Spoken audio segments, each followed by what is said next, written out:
It had been 23 years since Lira last saw him.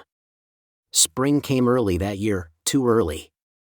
Snowmelt flooded the streams, crocuses bloomed before their time, and the moon hung too low in the sky, bloated and strange. Lira felt it before anyone else. Something shifted.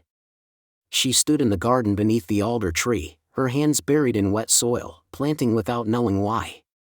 The silver feather she had once buried was gone, vanished without a trace, as if the earth had given it back. That night, she dreamed again. For the first time in years, her sleep took her to the edge of the forest. And he was there. Selim stood in the mist, unchanged, his hair still white, his eyes still silver and filled with longing. But now, he was more shadow than man. Transparent. Wind rippled. "Lira," he said. She stepped toward him, breath caught in her throat. "Is it really you?" "It is, and it isn't," he said softly. "I'm what's left." She reached out, and her fingers passed through him. Tears welled in her eyes. "Why are you here?" "Because the veil is thinning again," he said. "Not from breach, but from grief." He looked at her then, and she knew, it wasn't just the forest grieving. It was her. "You've anchored me," he whispered. "All these years. With your remembering." Lira clutched her chest. "I never forgot." "I know," Selim said. "And that's why I've come." He stepped closer. "The dead are not meant to linger. But sometimes, love leaves a door half open." Lira trembled. "Can you stay?" "No," he said. "But I can bring peace." "Not to me. To you." The mist thickened around them. Selim touched her forehead, just a breeze, a flicker, and she felt warmth spread through her, deeper than bone, older than sorrow. "Come to the hollow tree," he said. "One last time. Before the veil closes forever." Then he was gone. And Lira woke with tears on her pillow and dirt on her hands. That morning, she lit every candle in her cottage. Not out of fear, but in farewell. She left a note for the neighbors who had grown to love her. Left a bowl on the windowsill, filled with honey and ash, a gift for the old gods. And she walked, slow and sure, into the forest. The path bent before her, clearing as she stepped through. At the hollow tree, the wind was waiting. And so was he. The hollow tree welcomed her like an old friend. Its bark had deepened into black and silver, its roots curling like ribs around the opening. As Lira stepped into the gloom, her bones ached, not from age, but from knowing. This was the end of her path. Selim stood waiting in the chamber below, still bathed in mist light. He looked as he had in life, ageless, solemn, full of secrets.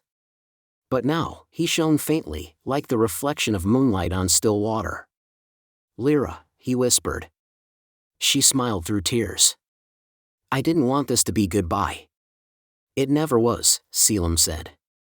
"You carried me longer than you should have. That kind of love leaves marks even the veil can't hide." They stood close, though still separated by death and dream. "You said you came to bring me peace," Lira said. "But you are my peace." "No," Selim murmured. "I was your wound." She faltered. "Then why do I still want to stay?" "Because love is not always meant to end," he said gently. "But sometimes, it must." He gestured to the tree itself. From its heart, a light glowed, soft, pulsing, ancient. A heartbeat. "Say my name," Selim said. "And let me go." Lira shook her head. "If I do, you'll fade." "I'm already fading. This is my gift to you." Her voice cracked. "Then what becomes of me?" "You go on," he said. "But lighter. Softer. You've carried death long enough." Tears slid down her cheeks. Her hands trembled. And then she spoke his name. Not the false name, not the title, the true one. The one she had never dared say aloud, not even in sleep. The one he had told her only once, under moonlight, as they lay in silence between lifetimes. "Selim." Light bloomed from the hollow, The forest sighed. His figure brightened, flared, began to scatter like ash in wind. But before he vanished, he smiled. And whispered one final thing. I will always be where the moon weeps. Then he was gone. Lira left the hollow tree alone. But she no longer trembled. Spring bloomed fully around her. She walked home slowly, feeling the weight she had worn for decades lift, one step at a time. The grief remained, but it no longer devoured. It simply was. She lived on for many years.